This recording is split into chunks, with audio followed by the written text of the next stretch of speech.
Assalamualaikum warahmatullahi wabarakatuh.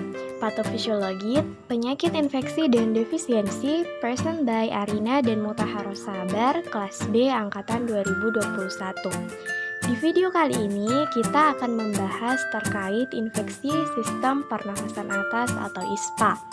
Video ini dibuat untuk memenuhi tuntutan tugas mata kuliah patofisiologi penyakit infeksi dan defisiensi tugas UTS untuk semester 3. Akan dijelaskan dari pengertian patofisiologi, gejala, dan pencegahan.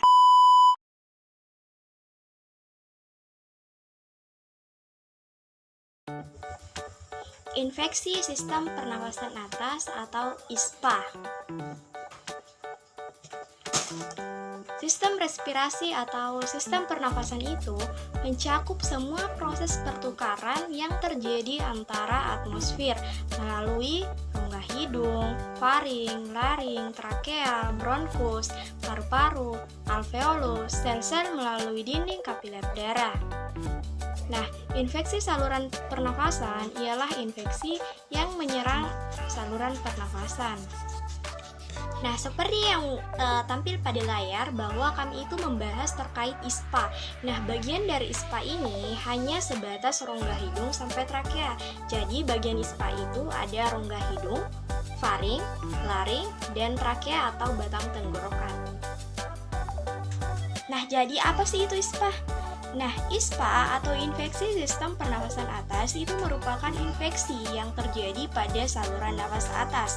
Itu bisa terjadi pada rongga hidung, sinus, dan tenggorokan yang disebabkan oleh bakteri ataupun virus. Beberapa penyakit yang termasuk dalam infeksi ini itu ada pilek, laringitis, sinusitis, dan tonsilitis. Nah, jadi bagaimana sih patofisiologi terjadinya ISPA? Patofisiologi terjadinya infeksi saluran pernafasan atas atau ISPA itu adalah invasi patogen sehingga terjadi reaksi inflamasi sehingga berakibat pada respon imun. Yang pertama itu, kuman akan masuk ke dalam saluran nafas atas. Jadi ISPA ini melibatkan invasi langsung mikroba ke dalam mukosa saluran pernafasan. Inokulasi virus dan bakteri itu dapat ditularkan melalui udara, terutama jika seseorang yang terinfeksi batuk atau bersin. Nah, setelah terjadi inokulasi, virus ini dan bakteri ini akan melewati beberapa pertahanan saluran nafas seperti barrier fisik, mekanis, sistem imun, humoral, dan seluler. Jadi dapat menyebabkan pertahanan itu terganggu.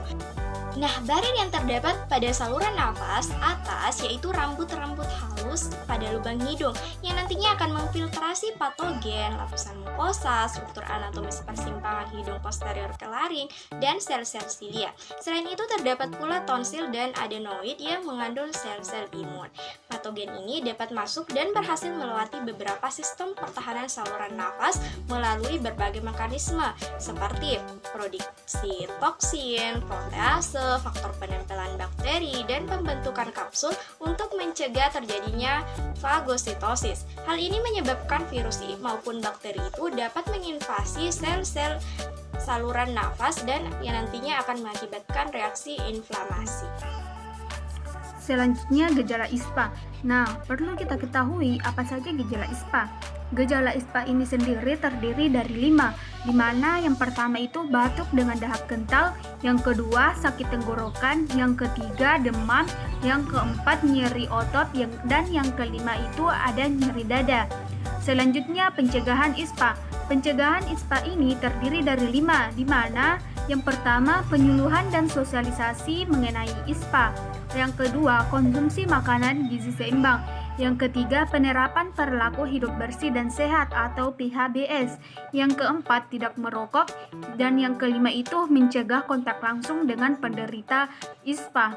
Nah, selanjutnya itu mengenai tentang diagnosa gizi, di mana diagnosa gizi ini terdiri dari pemeriksaan fisik untuk melihat hidung, telinga, dan tenggorokan. Nah, selanjutnya mendengarkan suara paru-paru yang abnormal saat Anda menarik nafas.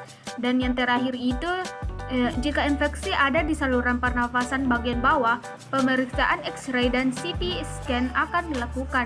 Sekian.